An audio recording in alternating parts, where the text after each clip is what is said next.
সকালে উঠে অনেক বড় একটা মাছ নিয়ে চলে এসেছে আব্বু। বেশ কিছুদিন ধরে পাঙ্গাস মাছ খেতে ইচ্ছে হচ্ছিল। পাঙ্গাস মাছটা তো আমাদের অনেকেরই প্রিয়। মানে আমার ছোট ভাই, আমার আম্মুর। আম্মু অতটা পছন্দ করে না, আব্বুর অনেক প্রিয়। তো একদম টাটকা মাছ এনেছিল কিন্তু মাছটা আসলে পলিথিনে রাখার কারণে মারা গেছে। আম্মু বাইরে একটু কাজে যাবে তো আমাকেই এই মাছটা এখন কাটার দায়িত্ব দিয়ে গেল। মাছটা এখন কাটবো। আর দেখেন কত ফ্রেশ মাছ, একদম গাটা লাল টুকটুক করছে। মাছের পাখনাগুলো লাল টুকটুকে, একদম তাজা ফ্রেশ মাছ। কেবলই মাছটা মারা গেছে, বেশিক্ষণ হয়নি, কিন্তু এখন কাটতে হবে। ভিউয়ার্স, এই যে সকাল সকাল আমাদের বাগানে চলে আসলাম।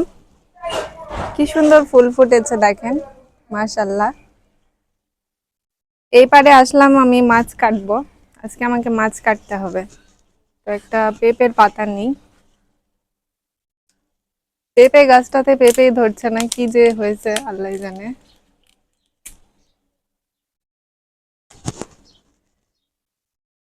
পেঁপের পাতা নিলাম আর কয়েকটা খোসকার পাতা নিলাম। আমাদের এখানে সবকিছুই আছে এবারে বাগানে। খোসকার পাতা, বাস এই কয়টাই লাগবে, আর কিছু না।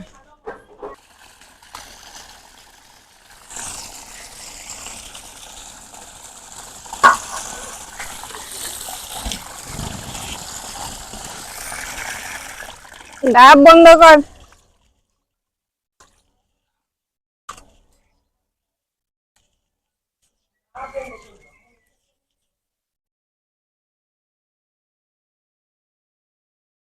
আমাদের বাগানের পেছনে আসার একটাই কারণ, এইদিকে পেঁপের পাতা, খোসকার পাতা সমস্ত কিছু আছে। মাছের গা ঘষে ঘষে পরিষ্কার করার জন্য খোসকার পাতা আর পেঁপের পাতাটা খুবই দরকারি। মানে পেঁপের পাতা দিয়ে ঘষলে মাছটা খুব তাড়াতাড়ি পরিষ্কার হয়ে যায়। মাছটা খুবই ভালোভাবে পরিষ্কার করার পরে এটা আমি সুন্দর করে এখন কেটে নিচ্ছি।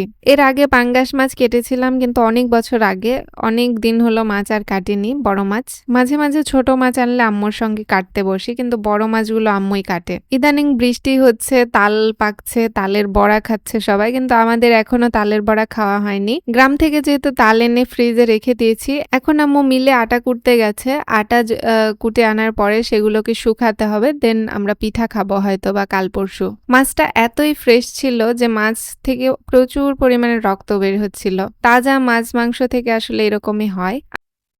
আমার মাছ কাটা শেষ, এখন এই যে এই ডালগুলো নিতে এসেছি। এগুলো হচ্ছে মিষ্টি কুমড়ার পাতা, পাতা ডাঁট যেগুলোই হোক, সেগুলো এখন কাটবো।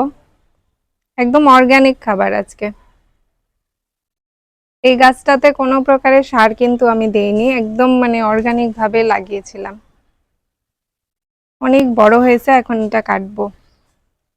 আমি টাটকা টাটকা মিষ্টি লাউয়ের ডাঁটাগুলো কেটে নিলাম, পাতাগুলো। এগুলো আজকে আমরা রান্না করব। আমার আর আমার আম্মুর ভীষণ পছন্দ শাকলতা পাতা, এগুলো আমরা ভীষণ খাই। তো এটা মাছ দিয়ে একটু রান্না করলে অনেক টেস্টি লাগবে। আম্মু বাইরে যাওয়ার আগে আমাকে বলেছিল কেটে রাখতে, তো আমি এগুলো কেটে রাখলাম। আপনাদের সঙ্গে তো শেয়ারই করা হয়নি আমাদের নতুন চুলাটা। চুলা শুকিয়ে গেছে আর লেপার পরে চুলার চেহারাটা এরকম হয়েছে। চুলাটা মাশাআল্লাহ একটু ভালোই হয়েছে দেখতে, যতটুকু আর কি সম্ভব ছিল ভালো করার ততটুকুই আম্মু করেছে। চুলার ভেতরে এখনো কিন্তু অনেকটা কাঁচা আছে, মানে শুকায়নি। এজন্য ভেজা চুলা ধরাতে আম্মুর অনেক কষ্ট হলো। চুলা ভেজা থাকলে জানেনই তো, শুধু ধোয়া হয়, আর ধোয়ার কারণে অনেক মানে জাল ধরাতে প্রবলেম হচ্ছিল। তো ফাইনালি আমাদের জালটা ধরে গেল চুলাতে, আর এখন মাছগুলো ভেজে নেওয়া হবে। আজকে আমাদের বাসায় পাঙ্গাস মাছ রান্না করা হবে। মাছগুলো এত তাজা ছিল, আম্মু আস্তে আস্তে দেখছি যে মাছগুলো কেমন যেন একটু নরম নরম হয়ে গিয়েছিল।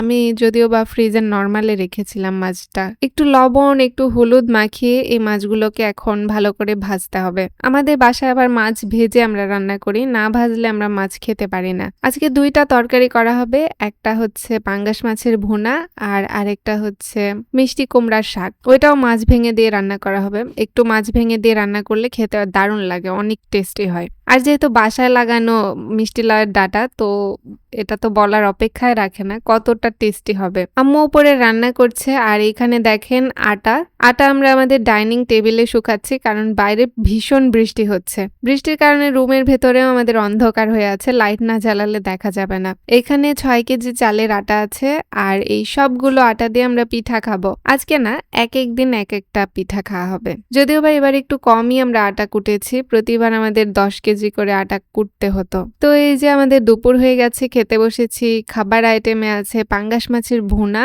আর সঙ্গে আছে লাউ শাকের ডাঁটা।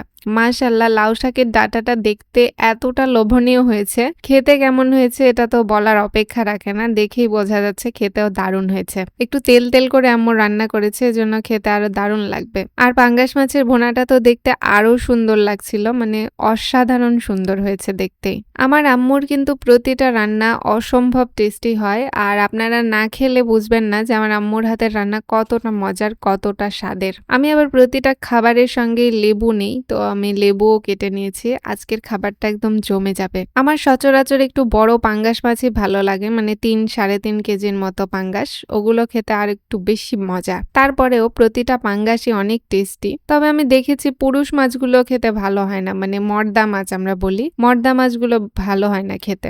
আমি প্রথমে শুরু করলাম লাউ শাকের ভাজি দিয়ে খাওয়া। মাশাআল্লাহ, লাউ শাকের ভাজিটা এত মজার হয়েছিল, অস্থির।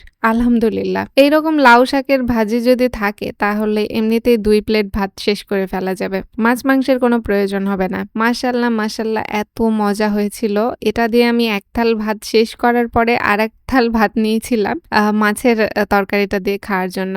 আর এইদিকে আমাদের মাছের ভুনাটাও দুর্দান্ত টেস্টি হয়েছিল, অস্থির মজা। পাঙ্গাস মাছের ভুনাটা এত ভালো লাগছিল, অনেকদিন পরে যেহেতু পাঙ্গাস মাছ খাচ্ছি, তো আমার কাছে অনেক দারুণ লাগছিল। আর একটু লেবু চিপে নিয়েছিলাম, আরো খেতে ভালো লাগছিল। নওগাঁতে আজকে ভোর থেকে অসম্ভব প্রকারের বৃষ্টি হচ্ছে, বৃষ্টি থামাথামি নেই, একটু পরপরই বৃষ্টি হচ্ছে। বৃষ্টির কারণে বাইরে যেতে পারছি না, কি যেন ভাগ্যে সকালে একটু মাছটা কাটতে পেরেছি বাইরে গিয়ে, তারপর থেকে আর বাইরে যেতে পারছি না। তো ভিউয়ার্স, এখন আমি খুব ভালো করে খাবো। আজকের ব্লগটা এখানেই শেষ করছি। সবাই ভালো থাকবেন, সুস্থ থাকবেন। আল্লাহ হাফেজ, দেখা হচ্ছে নেক্সট কোনো ব্লগে।